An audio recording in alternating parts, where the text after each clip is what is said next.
It was the coldest night of the year, at 2 minutes to midnight, that we met the love of our lives, our beautiful son.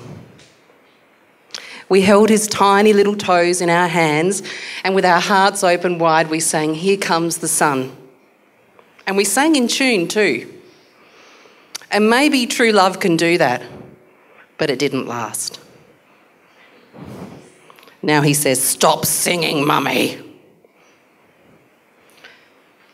Kids can be tough critics, but not as harsh as other adults. As parents, we're under constant scrutiny for our parenting from other adults. And sometimes I wonder if we're so afraid of being judged that we can't speak up when we're struggling. There's something that I haven't told you yet. On the coldest night of the year, at 2 minutes to midnight, I was traumatised. I told nobody then that for me those first few days as a family were wondrous, but also horrifying. Alone and shell-shocked in the hospital, I felt abandoned, broken, and in constant fear. The whole first year was hard. My son was fretful, we were both sleepless, and I couldn't relax.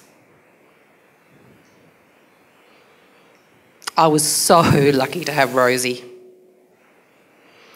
Rosie is my midwife, and she knew right from the start that something wasn't right.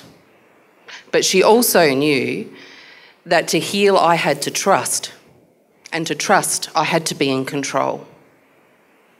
So she didn't question me or tell me what to do. She watched and waited.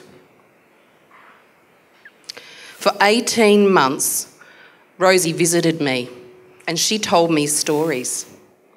She told me stories of other women she'd looked after who couldn't focus, who couldn't sleep for worry. And those stories told me that when I was ready, I could tell her how I felt. I could trust her with my story. She also told me stories of parents who comforted their babies with love and presence instead of ignoring them or shushing their upset away. And those stories told me that just like Rosie had read my hidden story, I could trust my son's language beyond words too. Now, when my son developed separation anxiety, lots of other adults told me, just ignore it, he'll be fine. You're worrying too much. You're an anxious mother. Well, I ignored them. And to ease my son's separation, I wrote him a book called Baby's Busy Day. He used that book to communicate, and he took it to childcare. And so that even if he was afraid and alone, he would not be voiceless. He could ask for the book and he'd hear again how after lunch there was a nap, and after nap there was mummy and home and love. We read it many, many times before we started childcare.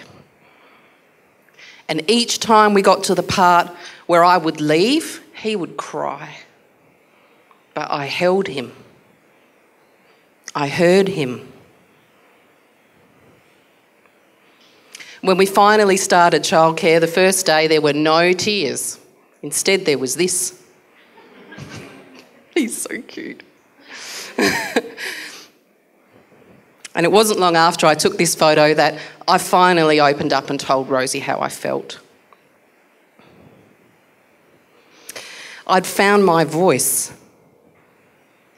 So now I share my voice and my story in the hope that other people will be able to share theirs and also be better able to hear their children. It is never too early to start listening. And if you have a painful story that needs healing, please find a great story hearer. It's never too late, even if it's 2 minutes to midnight. Thank you.